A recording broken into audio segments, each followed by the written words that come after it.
On Friday, February 4th, at Advent United Methodist Church, 68 people participated in a simulation of poverty. Here are their reflections in their own words. The simulation was very eye-opening. I played a disabled mother-in-law and found some very frustration, very isolating, until I learned to reach out and help the people around me. So it was a very enriching experience. Tonight I did the poverty simulation thing outside, and I hated it. I didn't hate the actual simulation, but poverty's bad. I'll say that. I learned how hard it was when you were a single father trying to, were the only one working, and once you finally got the job, just trying to keep it because they kicked me out. And then we were in a homeless shelter, and once we finally got out, we had to pay a lot for our rent. Yeah, I guess the thing that surprised me the most is how upset people got. Even though it was a simulation, that part surprised me. And the other thing, that really made me think about were the single parents that are out there. Because I had a spouse in this simulation. It helped be able to collaborate and be able to go different places. So that was the thing I was thinking about the most. People in there by themselves. During the simulation, I was a 13-year-old schoolgirl, and it sounds funny, but it's really amazing the adult-like activities that you get called on to do during a simulation like this. We had people come to the house about utility bills, or did we really pay our rent, and did we have receipts for it, and we might get evicted. And you think about how children today in those situations have to be really treated like adults and grow up much faster than they should have to do. After going through the simulation, I found out that I've got a side of my personality that I never knew existed. Thought I was pretty easygoing, and put in tough spots, I can do pretty much anything to survive at the expense of somebody else. It's not a nice thing to find out about yourself. The simulation this evening helped me to realize how frustrating the whole process can be, how angry you can get. I guess the biggest learning was that when you get started, you don't know where to begin. There's no rule book when you're homeless or when you're in poverty that says, okay, go here first, go there next. These are the people who will work with you. And those are all things that you don't realize and understand on the outside looking in.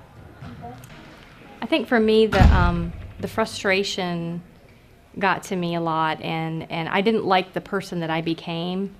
I found myself cheating and lying and doing a lot of things that I wouldn't normally do, but I found it necessary to accomplish the things that I needed to do for my family. I didn't want to come, but I'm glad I did. Really glad I did.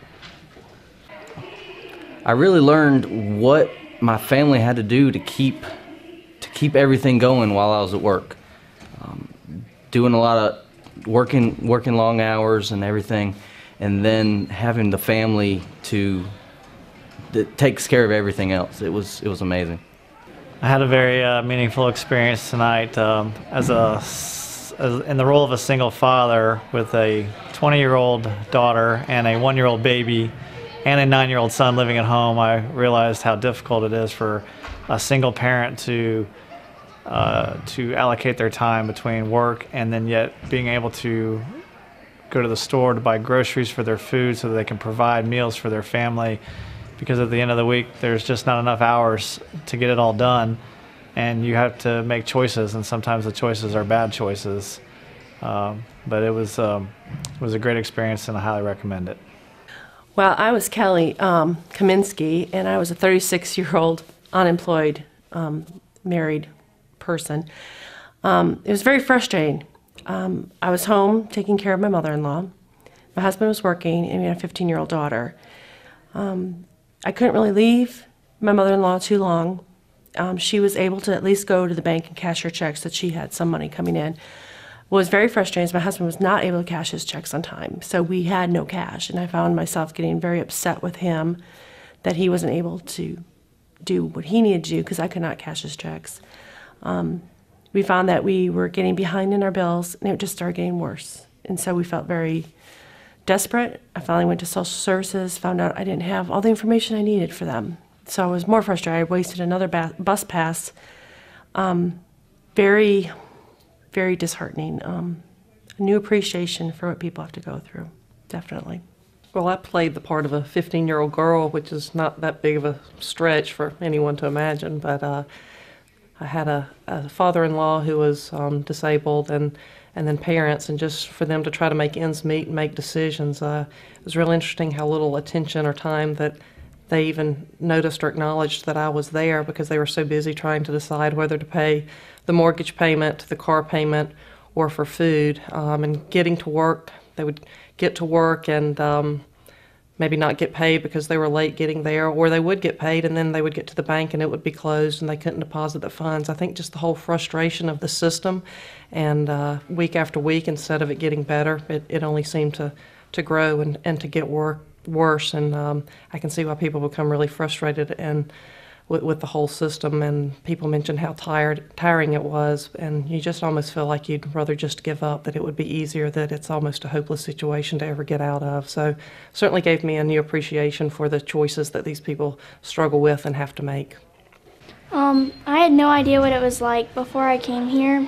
I just thought that they didn't have any money and they could always get help, but I learned that it really was hard for everybody to live when you have a family and you don't have money, and it really opened my eyes to that kind of life.